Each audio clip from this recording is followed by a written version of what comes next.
দক্ষিণ দিনাজপুর জেলার কুশমন্ডি ব্লক ও পুলিশ প্রশাসনের উদ্যোগে আগামী 31শে মার্চ পবিত্র ঈদ উল ফিতর উপলক্ষে একটি বিশেষ আলোচনা সভার আয়োজন করা হয়।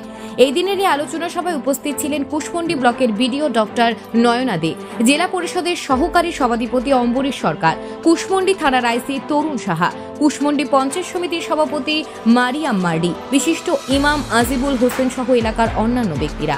সভায় উপস্থিত ইমাম ও ধর্মীয় নেতাদের উদ্দেশ্যে শান্তিপূর্ণভাবে ঈদ উদযাপনের নির্দেশনা দেওয়া হয়। এই বিষয়ে ইমাম আজিবুল হোসেন বলেন, উপলক্ষে আমাদের যে ঈদ হবে সেই উপলক্ষে আমাদের প্রশাসন ব্লক মিলে আইসি সাহেব আমাদের একটা প্রশাসনিক সভা করলেন প্রতিটা ঈদগাহার কমিটি নিয়ে। ঈদগাহে যেন আমরা নিয়ে যেন ভালোভাবে সুস্থভাবে যেন আমরা এই ঈদগাহ নামাজ পড়াতে পারি। এই বলে আমাদের যে আইসি সাহেব বিডিও ম্যাডাম বলল, ঈদগাহর শুভেচ্ছা বার্তা দিলেন, ওনারা ঈদের শুভেচ্ছা দিলেন।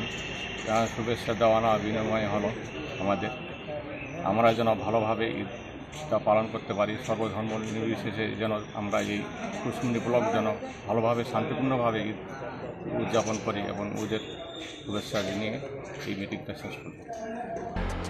কুশমন্ডি ব্লকের বিডিও ডক্টর নয়না দে বলেন, প্রশাসন থেকে এবং কুশমন্ডি ব্লকের পক্ষ থেকে একটা ঈদ উপলক্ষে আসন্ন ঈদ উপলক্ষে পিস মিটিংয়ের আয়োজন করা হয়েছিল এবং সেখানে আমাদের জেলা পরিষদের সহ সভাধিপতি ছিলেন এবং আমাদের সভাপতি ম্যাডাম ছিলেন এবং আমাদের বিভিন্ন পলিটিক্যাল পার্টির প্রতিনিধিরা ছিলেন, তার সাথে ছিলেন সব ধর্মের বিভিন্ন রকমের রিপ্রেজেন্টেটিভ যারা ছিলেন বিভিন্ন মহলের, এবং সমস্ত ঈদগাহের যারা সেক্রেটারি প্রেসিডেন্ট থেকে শুরু করে ইমাম সাহেব তারাও ছিলেন।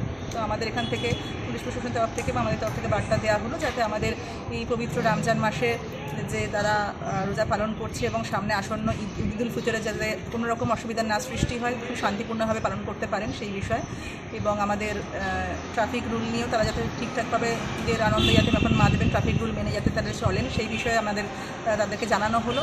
এবং আশা করছি আমাদের ব্লকে এই ঈদ উল ফিতর দিনটা খুব সুন্দরভাবে কাটবে।